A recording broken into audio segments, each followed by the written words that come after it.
supir bis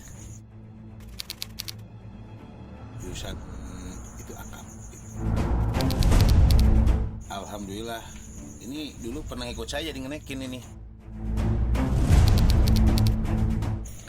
hampir 30 tahun nih masa di saya. Lumayan sih Mang. Tapi saya kenalnya sama Mang Agus itu baru ya 7 tahunan ya Mang. Iya. Pas Mang Agus dari Garut ke Jogja ya kan. Ya sedikit cerita lah Mbak ya. Jadi di sono nggak sengaja ceritanya Mang. Iya. Mang Agus lagi ke masjid ya kan sholat. Saya jualan cilok Mbak. Terus ditawarin mau nggak nih jadi kenek saya gini-gini. Wah boleh juga gitu. Makanya dari situ kenal sosok Mang Agus.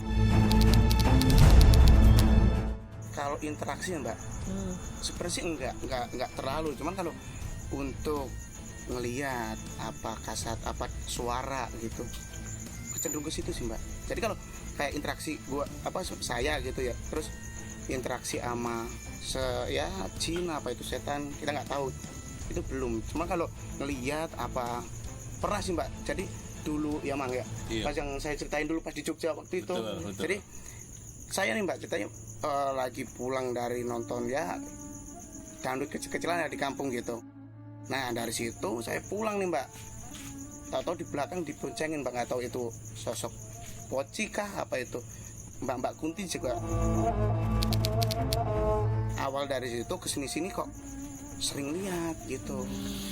Nah habis itu saya cerita sama Mang Agus ya kan, sharing Mang kok saya gini-gini, ternyata Mang Agus juga sama di daerahnya. Cuma kan kalau di tempat saya mungkin ya kayak pocong gitu, emang daerah sana masih ya tergantung kitanya juga. Kalau kitanya usil ya pasti dia ganggu ya, kita juga sebelaku manusia ya kan. Kalau kita diusilin pasti kita gak terima dong. Nah makhluk halus juga sama begitu. Kalau kitanya misalkan kita datang ke suatu tempat makam dengan attitude yang baik, otomatis nggak ganggu. Waktu itu tahun 84. Jadi saya itu kalau zaman dulu itu kan ada namanya layar tancap tuh, Mas Adi, di kampung saya di Galuh tuh ada layar tancap. Nah kita itu berodong tuh rame-rame 8 orang. rame-rame yang ya. Iya, saya itu waktu itu emang penakut. Nah, ayo katanya Gus berangkat kemana? Ke sono nonton layar tancap. Oke. Ternyata teman-teman saya itu Mas Adi, Mbak, udah bikin itu apa rencana buat gangguin saya. Iseng. Ada suatu makam yang wah santer serem itu. Jadi pasir kunci namanya itu. Jadi pas kebetulan ada kejadian seminggu sebelumnya itu kecelakaan motor nabrak pohon, orangnya mati di tempat dan otaknya itu benar-benar di tanah itu. Nah kembali ke yang tadi saya diajak berangkat. Kita itu kan ada semacam begini ya, ini ruang nih, kita sebelum masuk ke wilayah makam ini, kita masuk ke makam, saya duluan, ya kita masih jalan, udah setengah jalan. Nah itu saya masih penakut waktu itu, setengah jalan, tiba-tiba ada teman saya ngisengin, bilangnya begini kalau bahasa Indonesianya, Hamid tuh nih ngasih orang yang suka nantangin katanya, padahal dia yang nantangin. Akhirnya apa? Saya kan bingung, saya sampai kencing di situ, gemeter kencing, nggak bisa lari. Teman saya malah dia heran karena waktu itu emang turun hujan. Heran turun hujan Mas Adi, turun hujan dan dia lari sampai ya kena batunya sendiri. Mungkin ya kesandung apa gimana, yang jelas karena dia jaya akhirnya kan ya kecelakaan. Waktu itu jatuh, ininya bejedol, ini gede banget. Ceritain Mang yang waktu di Gunung Cermai Mang. Waktu di Gunung Cermai kita lagi jalan tuh, teman saya kita berangkat itu 8 orang. 8 orang. Nah kalau apa namanya udah nyampe peristirahatan, ada awalnya itu ada yang itu ya pos 1, pos 2 gitu ya Mang ya. Enggak, itu Mas Adi. Jadi dia itu ngomong asalnya plos. Kita rame berangkat.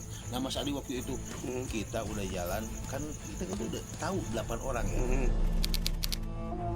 belum kenal. Oh, belum kenal itu. Cuma saya cerita ke dia. Oke. Nah, begitu udah naik di itu, ada yang teman-teman saya itu iseng ngomong, ini kayaknya kurang pasukan katanya gitu. Oke. Apalah ngomongnya itu nggak tahu maksudnya apa, kurang pasukan lah. Kok ngomong begitu? Dan tiba-tiba saya nengok ke depan, silat lah. Kok Nambah, orang Bang. nambah jadi 9? Kan saya bilang saya itu pasti kalau berangkat ke gunung itu pasti genap. Pikir saya itu orang yang sama-sama mau naik gunung mendaki ikut gabung, ternyata lah kok kakinya nggak nempel di tanah gitu. Saya merinding waktu itu. Tuh, makanya kalau kita misalkan buat para pendaki itu sopan santun, tata krama, adab itu harus dijaga.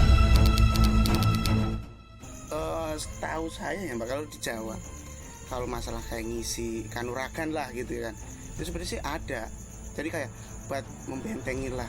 Kita kan perantau ya Mbak, maksudnya kita kerja entah itu di Kalimantan apa di mana, jadi buat membentengi orang ngisengin kita Mbak. Ya nggak perlu juga, tapi ya karena udah kayak ibaratnya tradisi, jadi kayak mental saya ciut nih Mbak ya kan.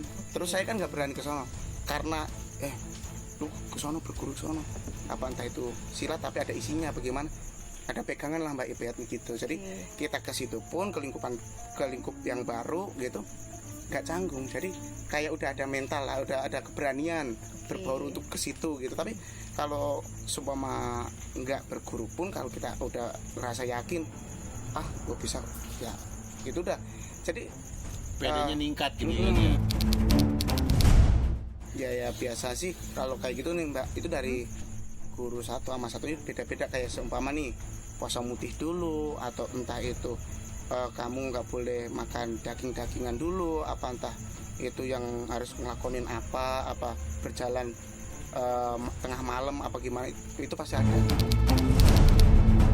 Pas kita lagi mau nyari nih, berarti kita berguru gitu apa nggak jadi Mbak. Malah ada nih ya kan tetangga desa gitu berguru sampai nggak waras, jadi kayak keganggu kejiwaannya Mbak. Jadi belum sampai belum sampai puncaknya dia itu udah ngelakuin yang dipantang. Belum lulus tapi dia udah ngelanggar.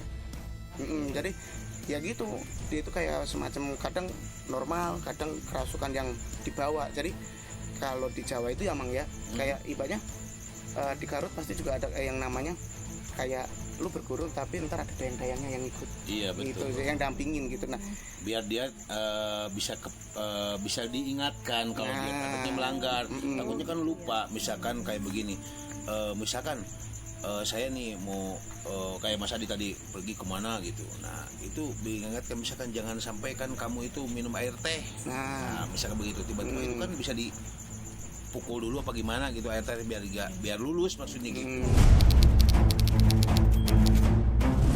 Yang paling iseng itu kuntilanak Mas Adi. Dia kadang-kadang cantik tuh Mang. Dia cantik, cuman tapi kalau kita sendiri cobalah aja Mbak jalan sendiri tiba-tiba dia ketawa hi. Dan kalau coba tengokin Mbaknya belakangnya. Enggak. Iya, ada itu di situ juga. Waduh, jangan nakutin saya dong Pak. Masa ada sih? Emang ruangan ini emang lumayan juga gitu. Jadi merinding nih Pak, saya bawain acaranya nih Pak. Ini kalau misalkan tadi kan 21 itu kuntilanak istilah katanya.